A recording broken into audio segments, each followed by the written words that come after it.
CBSE board की 12वीं की परीक्षा इस साल नहीं होगी। जी हां, बोर्ड की परीक्षा कैंसिल, रद्द कर दी गई है।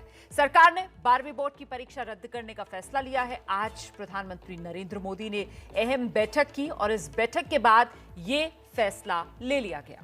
इस बैठक में गृह मंत्री अमित शाह, रक्षा मंत्री राजनाथ सिंह, वित्त मंत्री निर्मला सीतारमण, सूचना प्रसारण मंत्री प्रकाश जावड़ेकर समेत कई बड़े अफसर भी मौजूद थे। इस बैठक में प्रधानमंत्री के सामने परीक्षा कराने के सभी विकल्प रखे गए थे। ये सारे विकल्प राज्य सरकारों और सीबीएसई बोर्ड के साथ लंबी चर्चा के बाद तैयार किए गए थे। सभी विकल्प पर गौर करने के बाद केंद्र सरकार ने फैसला लिया कि बच्चों की सेहत सबसे ज्यादा अहम है। इसीलिए इस साल 12वीं बोर्ड की परीक्षा नहीं ली जाएगी। पीएम मोदी ने बैठक में 5 बड़ी बातें कही हैं। उन्होंने क्या कुछ कहा, क्रमवार आपको बताते हैं। पहली बड़ी बात, छात्रों के हित को ध्यान में रखकर ही 12वीं की परीक्षा रद्द करने का फैसला लिया गया है। दूसरी बड़ी बात, हमारे छात्रों की सेहत और उनकी सुरक्षा बेहद अहम है, जिसे लेकर कोई समझौता नहीं किया जा सकता। तीसरी बड़ी बात जो पीएम ने कही, हमारी प्राथमिकता छात्रों, अभिभावकों और शिक्षकों की चिंता है, जिसे दूर किया जाना चाहिए। ऐसे तनावपूर्ण हालात में छात्रों को परीक्षा में बैठने के लिए मजबूर नहीं किया जाना चाहिए। और 5वीं महत्वपूर्ण बात, परीक्षा से जुड़े सभी पक्षों को इस वक्त छात्रों के प्रति संवेदनशीलता दिखाने की जरूरत है। और देखिए, इससे पहले 21 मई को भी पीएम मोदी ने एक हाई लेवल मीटिंग की थी, जिसमें कई मंत्रियों और अधिकारियों ने हिस्सा लिया था। इसके बाद रक्षा मंत्री की अध्यक्षता में एक बैठक हुई थी, जिसमें राज्यों के शिक्षा मंत्री शामिल किए गए थे। सभी जो शिक्षा बोर्ड हैं, उनके जो सचिव हैं, उनको शामिल किया गया था। इस बैठक में 12वीं की परीक्षा कराने को लेकर राज्यों और केंद्र शासित प्रदेशों से मिले फीडबैक पर भी चर्चा की गई थी। तो अब कुल मिलाकर फैसला यह लिया गया है कि 12वीं बोर्ड की परीक्षा नहीं होगी। इसकी जानकारी खुद प्रधानमंत्री की तरफ से दी गई। पीएम नरेंद्र मोदी ने परीक्षा रद्द किए जाने की जानकारी ट्वीट करके दी है और इस फैसले की वजह भी बताई है। अपने ट्वीट में पीएम ने लिखा, भारत सरकार ने सीबीएसई बोर्ड की 12वीं की परीक्षा रद्द करने का फैसला किया है। एक लंबी बातचीत के बाद हम छात्रों के हित में इस फैसले पर पहुंचे हैं। इससे छात्रों की सेहत और भविष्य दोनों सुरक्षित होगा। तो आप समझ सकते हैं किस तरीके का असमंजस था सबके मन में इस सवाल को लेकर कि 12वीं बोर्ड की परीक्षा होगी या नहीं होगी, और आखिरकार फैसला ले लिया गया है। और इस सब के बीच अब महत्वपूर्ण यह हो जाता है कि आखिरकार परीक्षा तो रद्द हो गई है, लेकिन रिजल्ट कैसे बनेगा? नंबर देने के लिए एक नियम बनाया जाएगा।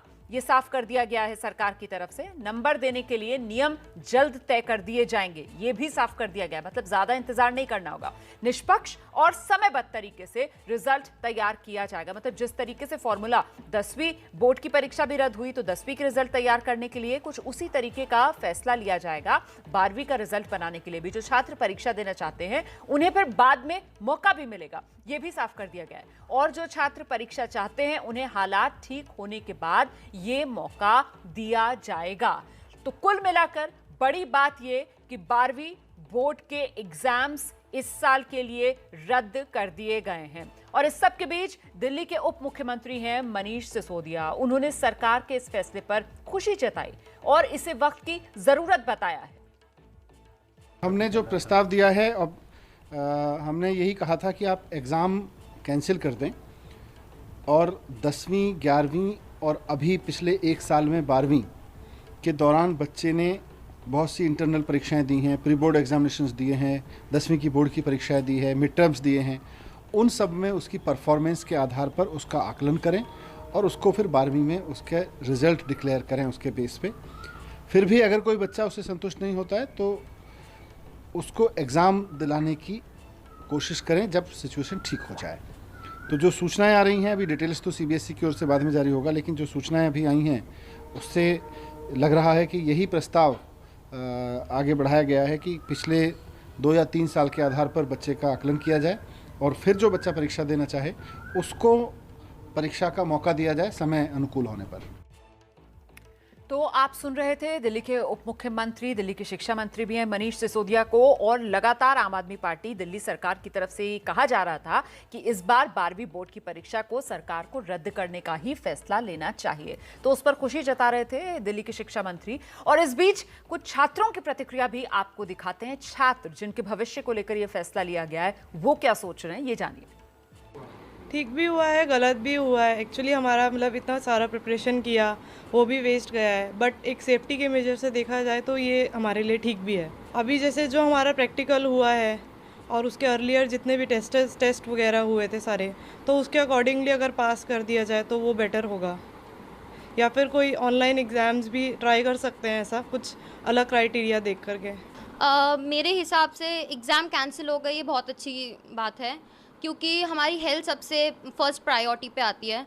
और मैं थैंक करना चाहूँगी जिसने भी एग्ज़ाम कैंसिल करे हैं। और इंटरनल असेसमेंट के बेसिस पे हमारे मार्क्स लग सकते हैं, और काफ़ी हमारे प्रैक्टिकल्स वगैरह हुए हैं, उन पे भी लग सकते हैं, हम प्रमोट हो सकते हैं आगे। हमारा काफ़ी प्रेशर बढ़ चुका था और अब हमें एक अच्छी न्यूज़ मिली है, तो अब हम हैप्पी हैं। तो अभी हमारे एग्ज़ाम्स मई में होने थे, 4 मई, तो वो पोस्टपोन हो गए थे। तो इस वजह से काफ़ी प्रेशर हमारे ऊपर बना हुआ था कि होंगे नहीं होंगे। कोई कह रहा था कि हमारा होंगे या मतलब 30 मिनट्स के होंगे, कोई कह रहा था कि पूरा प्रॉपर होगा, कोई कह रहा था कि कैंसिल होंगे। तो इस वजह से हमारा मेंटली प्रेशर भी काफ़ी बढ़ चुका था और हम पढ़ नहीं पा रहे थे। तो अभी कैंसिल हो गए, तो एक अच्छी गुड न्यूज़ मिली है। पॉजिटिव भी हो गया एक तरफ से और एक तरफ से नेगेटिव भी हो गया। क्योंकि पॉजिटिव तो इसलिए हो गया कि हमारी हेल्थ का इशू है, वो वाली बात हो गई। और दूसरी चीज़ तो ये हो गई कि जो प्रिपरेशन है वो वेस्ट चली गई।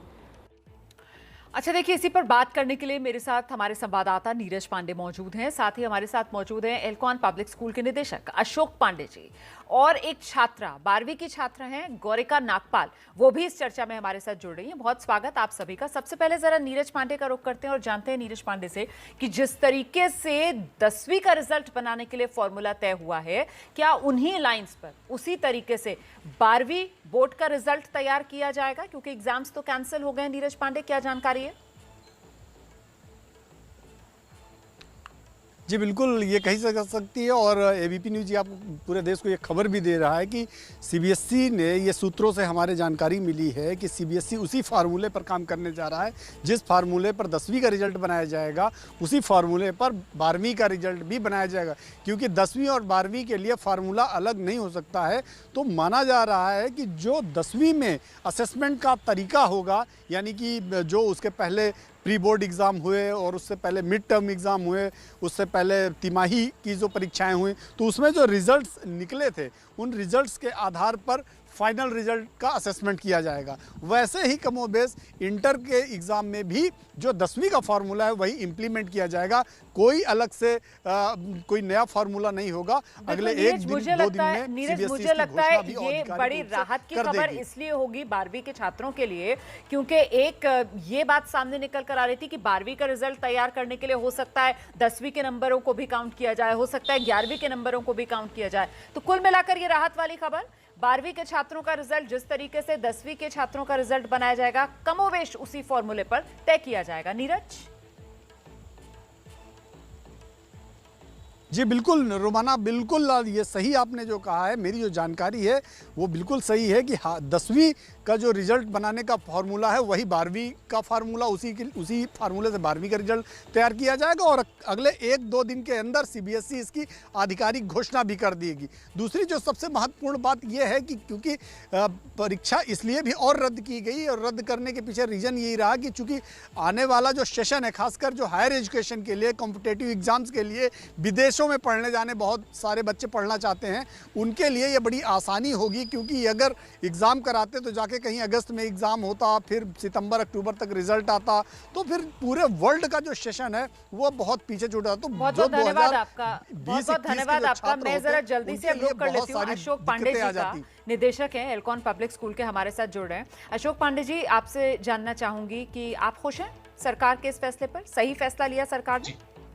जी हाँ, बिल्कुल। देखिए, हमारे पास ये केंद्र आधारित परीक्षा लेने का विकल्प तो बहुत पहले ही समाप्त हो चुका था। तो ये तो निर्णय में देरी हो रही थी और इसीलिए बच्चों का थोड़ा मन स्थिति पे ज्यादा बुरा असर पड़ा है। और ये निर्णय बिल्कुल सही है, आप केंद्र पे बुला के बच्चों की परीक्षा नहीं ले सकते इन परिस्थितियों में। तो हमारे पास विकल्प क्या था? तो इसलिए मैं थोड़ा सा रोमाना जी ये भी आपकी अनुमति से कहना चाहूंगा कि ये बोर्ड की परीक्षाएं रद्द हुई हैं, लेकिन उस परीक्षा का मतलब क्या है, हमारा वो आकलन की प्रणाली थी कि केंद्र पर बच्चे आते थे, पेपर और पेन लेके परीक्षा देते थे, अब वो ना हो करके एक दूसरी प्रणाली बनेगी। बिल्कुल, आकलन तो अभी भी होगा मूल रूप से एक शिक्षक। बिल्कुल सही बात सर आप कह रहे हैं। मुझे लगता है गौरिका के पास हम लिए चलते हैं। गौरिका, इससे आपको ऐसा तो नहीं लग रहा है कि जो फ्यूचर प्लान्स आप लोगों के हैं उस पर किसी तरीके का कोई असर पड़ेगा? कुछ नेगेटिव फीलिंग तो नहीं है गौरिका? कुछ हर चीज के पॉजिटिव और नेगेटिव इफेक्ट्स होते हैं। पॉजिटिव यही है कि हम बहुत रिलीव्ड हैं। ऑब्वियसली बहुत स्ट्रेसफुल है हमारे लिए, ऑलमोस्ट 1.5 ईयर्स से 12th के लिए पढ़ाई करना, और अब we are kind of relieved and we are thankful to the government. बहुत शुक्रगुजार हैं हम गवर्नमेंट के। बट वही नेगेटिव यही है कि अब यूनिवर्सिटीज़ को कुछ करना होगा एडमिशन्स के लिए, ताकि हमारी जो एडमिशन की प्रक्रिया है वो थोड़ी आसान हो जाए। चलिए, बहुत बहुत शुक्रिया आप सभी का हमारे साथ जुड़ने के लिए। मुश्किल फैसला था, सरकार को भी काफी मुश्किल आई इस फैसले तक पहुंचने के लिए, लेकिन आखिरकार सरकार ने छात्रों की जो सेहत है उसको प्राथमिकता दी। जाहिर सी बात है, जान है तो जहान है। सीबीएसई की परीक्षा रद्द होने के बाद अब सवाल यह उठ रहा है कि बच्चों को किस आधार पर पास किया जाएगा और उनकी क्षमता की पहचान कैसे होगी। इसका एक मॉडल छत्तीसगढ़ बोर्ड का है, जिसने कुछ दिन पहले ही ये ऐलान किया कि राज्य के सभी छात्र 1 जून से 5 जून तक परीक्षार्थी प्रश्न पत्र और उत्तर पुस्तिका ले सकेंगे, जिसके बाद 5 दिन के अंदर उन्हें अपनी उत्तर पुस्तिका जमा करानी होगी। यानी जिस छात्र ने प्रश्न पत्र 1 जून को लिया, उसे उत्तर पुस्तिका 6 जून को जमा करनी होगी। तो कुल मिलाकर एक फॉर्मूला ये भी जो सामने निकल कर आया।